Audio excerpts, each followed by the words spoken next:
I'm here with Edgardo Landa, professor of the Central Venezuelan University.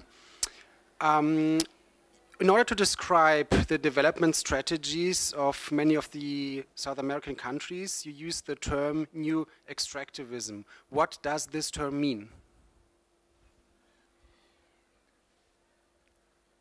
Ever since colonial times, the role of Latin America in the international division of labor and nature has been that of exporting commodities, exporting material goods of some sort, unprocessed goods basically.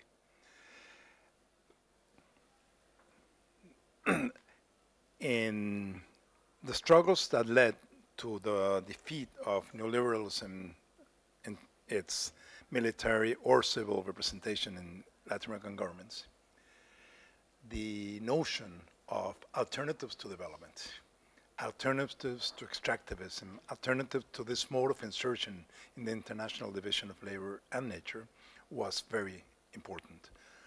So movements had great expectations that with leftist governments, this would change very dramatically, especially in cases like Bolivia and Ecuador, where the ideas of summa causa, summa camaña, that is the good life, or in the case of Ecuador, the fact that for the first time ever, the rights of nature are enshrined in the constitutional text, meant that there were great expectations that there was a possibility of really sort of facing the need to transition towards a non-extractive mode of economy, which of course is a very difficult process. I mean, nobody pretends that in a country like Venezuela could sort of just close the faucet and stop exporting oil from one day to another when 96% of total exports are oil. But transition has to start at any moment, has to start now. And why is it so difficult to start a transition away from this type of development, from this new extractivism?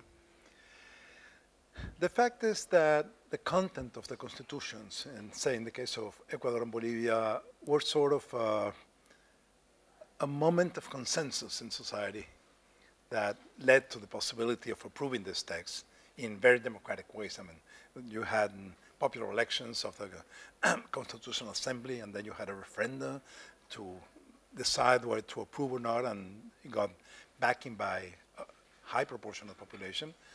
But the fact is that the notion that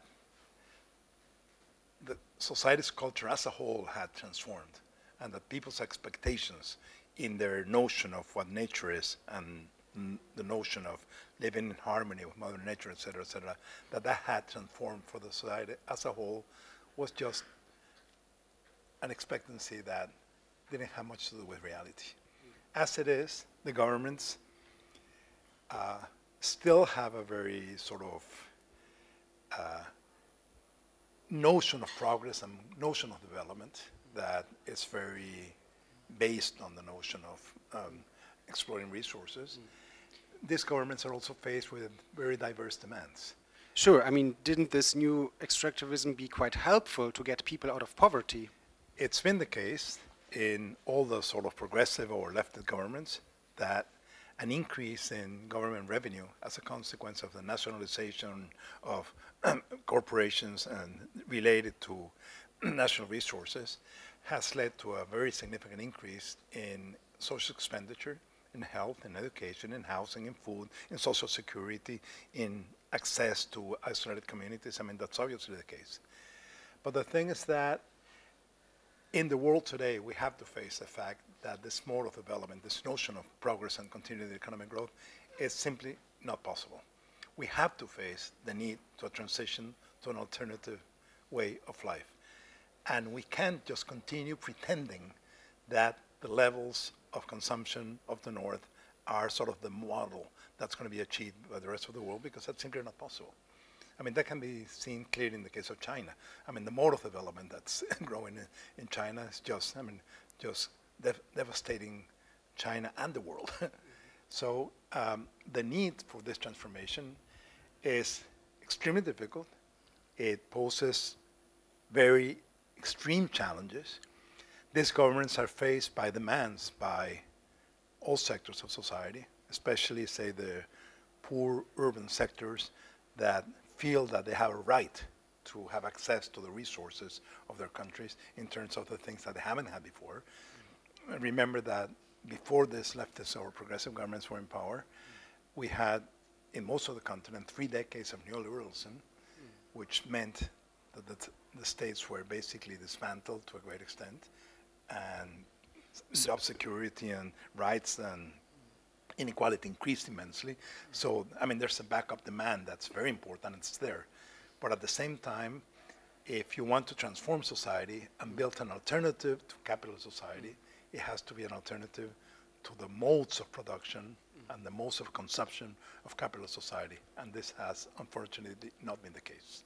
So after neoliberalism and after this post-neoliberal phase, some might call it socialism of the 21st century, how could a new phase be started? How could it look like, and who could bring us a new phase of development strategies? I'm personally quite pessimistic at this moment in terms of the processes in Latin America today.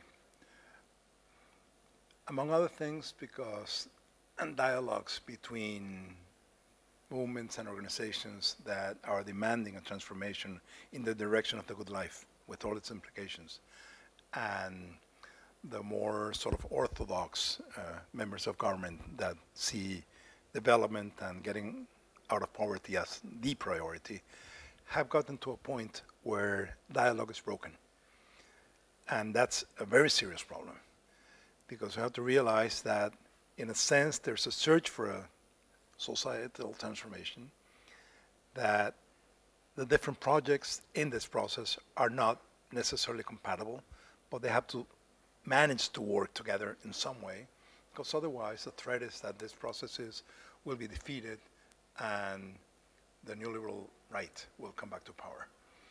So the need for, one of the serious problems in Latin America, I mean in this government, in this new extractivist model, is the fact that extractivism leads to a certain mode of politics, a certain organization of the state, a certain political culture that sort of